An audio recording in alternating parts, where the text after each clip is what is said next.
relevamiento para el diseño de una base de datos relacional dentro del modelo relacional. Lo que primero deberíamos hacer es identificar los conceptos básicos. ¿Cuáles son los conceptos básicos dentro del modelo relacional? Entidad, atributo y relación.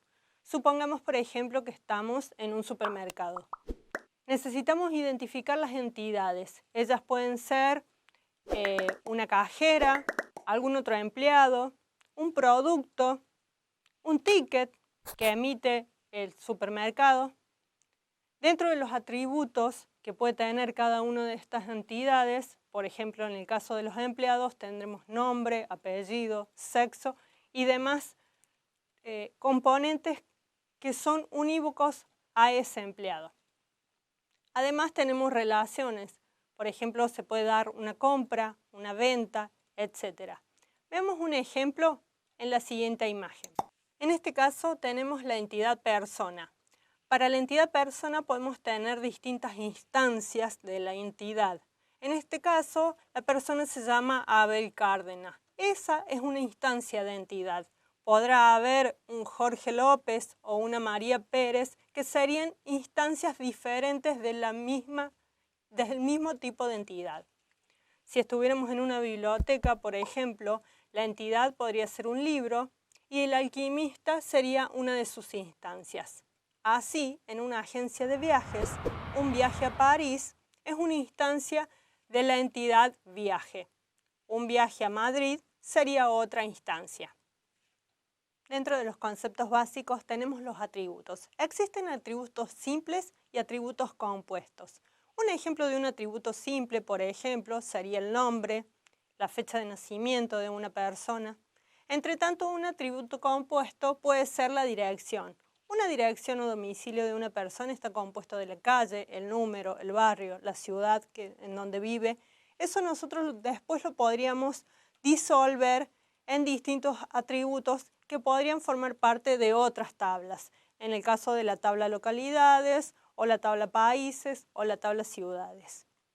Además tenemos relaciones. Las relaciones son aquellas que unen a las entidades. Puede ser una compra, una venta. Y tenemos el grado que tiene una relación. Veamos un ejemplo en la siguiente imagen. Tenemos en este caso la entidad de empleado. Y tenemos un grado unario, es decir, esta relación se da con ella misma. ¿Qué sucede? Un empleado jefe dirige a un subordinado, que también es un empleado. Esto es una relación de tipo unaria. En el caso de una relación de tipo binaria, por ejemplo, tendríamos un cliente que posee un vehículo. Ahí actúan dos entidades, la entidad cliente y la entidad vehículo. Y en el caso de una relación de grado ternario, actúan tres entidades. Por ejemplo, podría ser un alumno que asiste a un aula y lleva a cabo una materia. Tenés tres entidades en este caso: alumno, materia y aula. Con respecto a las relaciones, además del grado, tenemos una cardinalidad. La cardinalidad común es de muchos a muchos. Existe cardinalidad de 1 a 1 y existe cardinalidad de 1 a muchos. Veamos unos ejemplos en el siguiente video. Ahora, con respecto a las restricciones estructurales, estas son básicas en el modelo entidad-relación y se conocen como razón de cardinalidad o tipo de correspondencia. La primera, 1 a 1, un decano dirige una facultad y una facultad es dirigida únicamente por un decano. Tiene una cardinalidad en el tipo de relación de 1 a 1. De 1 a muchos. Un alumno estudia una o muchas asignaturas y una asignatura es llevada solo por un alumno. Los segundos factores son los que se obtienen y se trasladan al tipo de relación. 1 y n se llevan arriba y forman la cardinalidad del tipo de relación. El de muchos a muchos. Por ejemplo, un cliente compra uno o muchos productos y un producto es comprado por uno o muchos clientes. Tenemos aquí los segundos factores n y n que se trasladan o se obtienen al tipo de relación y se tiene la cardinalidad de tipo de relación de muchos a muchos. Recordemos que dentro del diseño del modelo de base de datos relacional tenemos el diagrama de entidad-relación. En este caso, las entidades se representan como rectángulos, los atributos son elipses y aquellas claves primarias que identifican de manera unívoca a una entidad se subrayan. Ahora les presento una actividad en la que podrán poner en práctica los conceptos adquiridos de manera visual.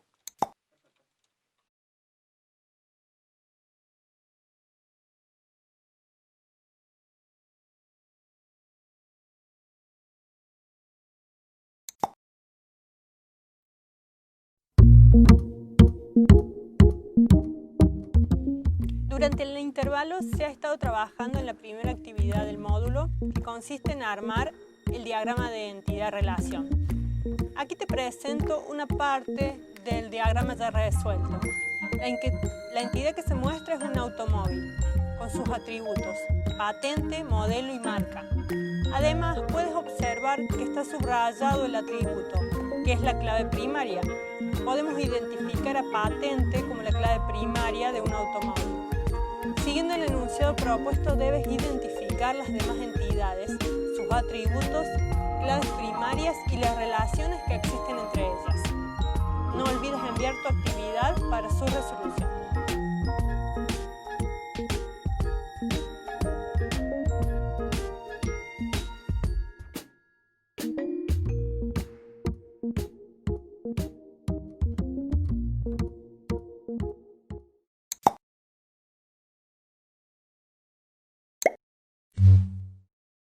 El proceso de normalización permite tomar una estructura de datos con cierta complejidad y llevarla a una estructura de datos simple. El objetivo del proceso de normalización es reducir la redundancia de los datos, entre otras cosas, además de facilitar el mantenimiento y evitar las anomalías dentro de las operaciones.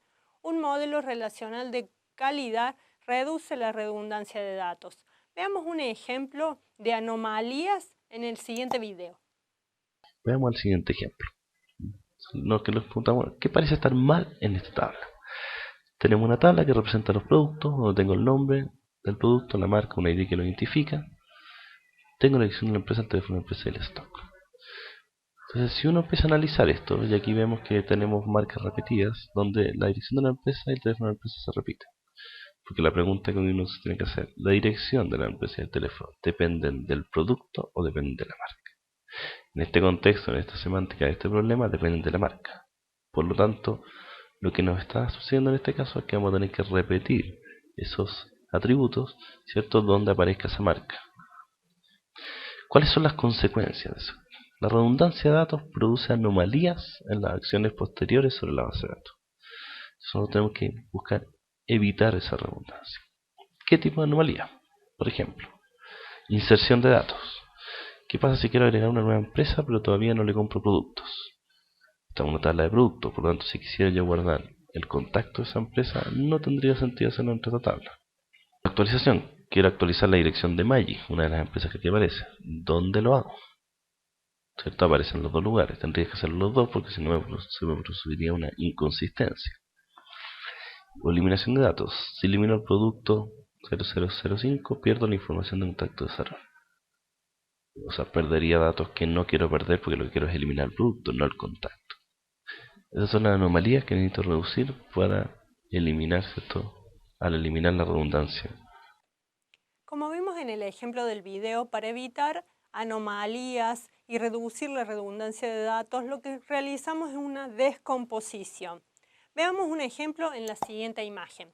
Tenemos una tabla productos en donde tenemos un ID de producto que lo identifica, su nombre, su marca, su dirección de la empresa, el teléfono de la empresa y el stock de ese producto.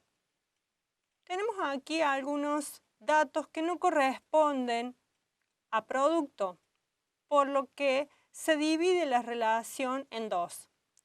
En producto se conserva el ID, el nombre, la marca y el stock. Y tenemos una nueva relación denominada marca con su nombre, la dirección de la empresa y el teléfono de la misma. De esta manera, utilizando la descomposición, es que obtendremos de un origen de datos dos entidades que formarán parte de la base de datos. La dependencia funcional es una limitación o restricción que tenemos en las relaciones. Por ejemplo, tenemos un atributo y otros dependen funcionalmente de él. Veamos un ejemplo en la siguiente imagen. Extendiendo el concepto de dependencia funcional, tenemos la tabla producto y del ID dependen directamente el nombre, la marca y el stock del producto. En otro caso podríamos decir que nombre y marca y stock depende funcionalmente de él. Y en otro caso tenemos, por ejemplo, de la dirección de la empresa y el teléfono de la empresa dependen funcionalmente de marca.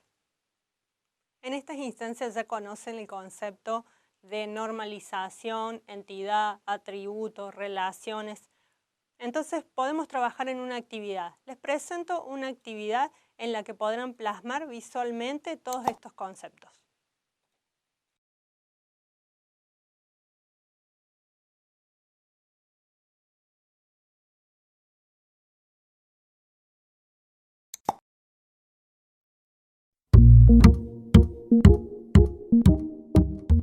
Aquí les presento una parte de la tabla que deben completar ya resuelta. Como podemos ver, se muestran dos columnas donde se deberán ir ubicando a medida que se identifiquen las sentencias que pertenecen a cada una de ellas, respetando el concepto de normalización y a qué hace referencia la normalización. Podemos ver en la columna de la izquierda que la creación de la estructura lógica que sea fácil de mantener y comprender forma parte de aquellas sentencias a las que hace referencia la normalización, mientras que la cantidad de las relaciones o atributos de la misma no es una incumbencia de la normalización, por lo que se debiera ubicar en la columna del lado derecho. De esta manera deberán ir completando la tabla con cada una de las sentencias propuestas.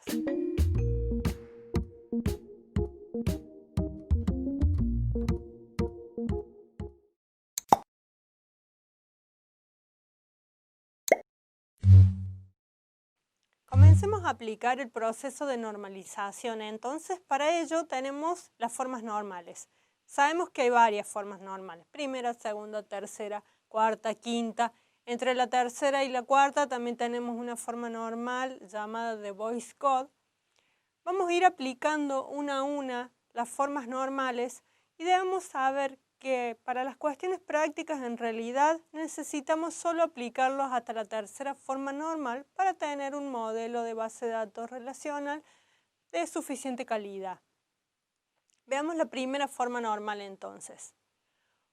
Una relación está en primera forma normal si todos los dominios subyacentes de los atributos contienen valores atómicos monovalentes. Pasemos un poco en limpio esto. ¿Qué quiere decir? Que dado un origen de datos, no tenemos datos repetidos dentro de él. Veamos un ejemplo en la imagen.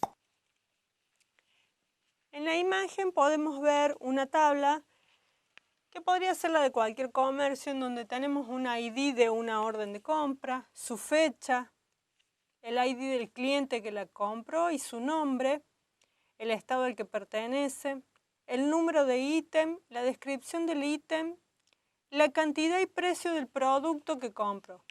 Como podemos ver, en este origen de datos es una estructura complicada en donde están mezclados todos datos de diferentes entidades que ya podríamos ir identificando dentro de él, como puede ser la orden de compra, como puede ser la entidad cliente, como puede ser la entidad producto. Además, en el origen de datos podemos ver que tenemos distintos datos que se van repitiendo. Por ejemplo, el número de orden 101, el cliente Martí está una determinada cantidad de veces. Este origen de datos habría que dividirlo. Para descomponerlo, como podemos ver en la siguiente imagen, tenemos En el primer caso, una primera descomposición en dos tablas. Una tabla órdenes y una tabla artículos órdenes. En la tabla órdenes se ha dejado el ID de la orden, la fecha, el ID del cliente, el número del cliente y el estado. Y en la tabla artículos órdenes tenemos el ID de orden para relacionarlas, el número de ítem, la descripción del ítem, la cantidad y el precio. Es una primera aproximación a la primera forma normal. De esta manera, para evitar la dependencia funcional y para evitar estos datos repetidos, vamos a tener que seguir realizando una descomposición. Bien, una vez que tenemos la primera forma normal y hemos llegado a ella, vamos a seguir con el proceso de normalización con la segunda forma normal. Una tabla se encuentra en segunda forma normal, sí o sí, por supuesto, está primero en primera forma normal y además todos los atributos no clave dependen por completo de la clave primaria. Veamos entonces en el ejemplo cuál es la clave primaria de estas tablas. En la tabla artículos órdenes tenemos el ID de orden, que es la clave primaria de las órdenes, y de ella dependen el número de ítem y la cantidad que se ha comprado. Y en cuanto en la tabla artículos tenemos un número de ítem, la descripción del mismo y el precio que posee. Podemos ver cómo los atributos que no son clave están representados de manera unívoca por la clave primaria en cada una de las tablas. De esta manera tenemos las tablas en segunda forma normal. Sigamos con el proceso de normalización. Apliquemos entonces la tercera forma normal. Por supuesto tiene que estar en segunda forma normal y debemos además decir que sin ningún subconjunto de atributos no clave tienen dependencia funcional entre sí o dependencia transitiva de la clave primaria. Veamos en el ejemplo. Tenemos la tabla órdenes, un ID de orden, la fecha y el ID de cliente y otra tabla clientes que está representada por el ID de cliente de manera unívoca y el nombre de cliente y el estado dependen directamente de él y no de manera transitiva. Podemos ver que entre una tabla y otra tenemos lo que se llama una clave foránea. La clave foránea sirve para relacionar una tabla con la otra. En este caso es el ID de cliente. Hasta aquí alcanzaríamos entonces la tercera forma normal y completaríamos lo que a los fines prácticos sería un proceso de normalización que llevaría a un modelo de datos relacional de determinada calidad. Les presento entonces una actividad en la que podrán plasmar estos conocimientos de manera visual.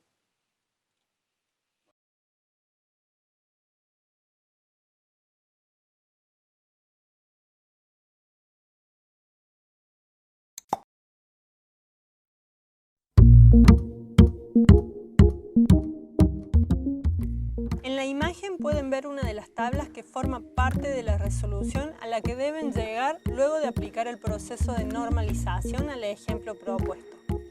Se debe ir evaluando una a una las formas normales organizando la estructura de la base de datos propuesta.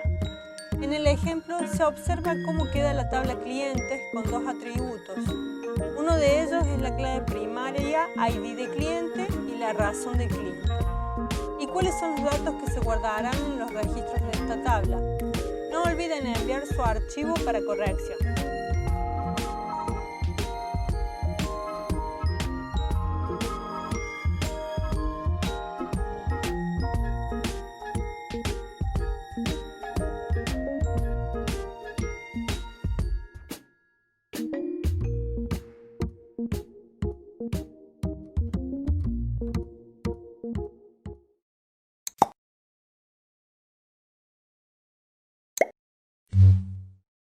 Hasta ahora presentamos el concepto de normalización y de formas normales, pero a los fines prácticos, en algunos casos, debemos dejar un poco esto de lado. Vamos a presentar en el siguiente video un caso particular en lo que es factura, detalle de factura, descripción de productos, cuando realizamos un ticket o una compra, o una orden de compra o un pedido de compra. Vamos a ver el caso de los campos calculados. Tenemos el código del producto, obtenemos el precio, lo llevamos aquí y obtenemos el importe, 600 soles, 600 nuevos soles. Y obtenemos el importe. Hasta ahí no hay problema porque se mantienen los datos, la integridad de datos. Es el mismo monto, 1115. Pero ¿qué pasa si el área de ventas decide aumentar el precio de este producto? Se va el código, se aumenta a 7 nuevos soles. Va el código del producto, medida de producto, se obtiene el precio y se manda aquí. Y como esto es calculado, se obtiene 700 y se obtiene un nuevo monto, 1215. Si hasta aquí estuvimos viendo el proceso de normalización y las formas normales, sería necesario preguntarse por qué vamos a abandonar este proceso en este caso. Por una cuestión de performance o rendimiento, cuando se realizan determinadas consultas a una base de datos, no está bueno que nosotros tengamos que recorrer determinada cantidad de tablas, las que han sido normalizadas, para obtener un solo campo. Y sobre todo si es calculado, porque eso lleva tiempo. Tenemos tiempo de procesamiento, primero tiempo de búsqueda y luego el tiempo de procesamiento más el tiempo de cálculo. Entonces eso disminuye la performance de una aplicación. Veamos en la siguiente imagen un ejemplo. En el ejemplo se ha resuelto poner el precio del producto en la orden en la que se hizo la compra y en el producto en sí. ¿Qué soluciona esto? Soluciona que cuando yo cambio el precio de una lista de precios, voy a poder obtener un histórico. Voy a tener en la orden de detalle el precio histórico al que vendí el producto. Y en la tabla producto voy a tener el nuevo precio cargado. Veamos otra imagen. En la tabla orden voy a tener, por ejemplo, para la orden 45.002, el total del importe. Podemos decir que el total de importe se calcula de una determinada manera cuando yo realizo una compra. Es cantidad por precio.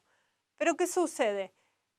Si yo quiero calcular, por ejemplo, para realizar una consulta entre fechas, el total de los importes de las facturas que tengo en un año completo, tendríamos que hacer una consulta que vaya calculando cantidad por precio y al final totalizarlo, lo que es demasiado tiempo de trabajo. En cambio, si yo, saliéndome de lo que es la tabla normalizada, agrego el campo calculado total a la factura, directamente yo podría tener en este campo todos los importes totales y así resolver más rápidamente la consulta. Hemos visto hasta ahora el proceso de normalización y las formas normales, diagrama de entidad-relación. Los invito a que realicen la actividad integradora.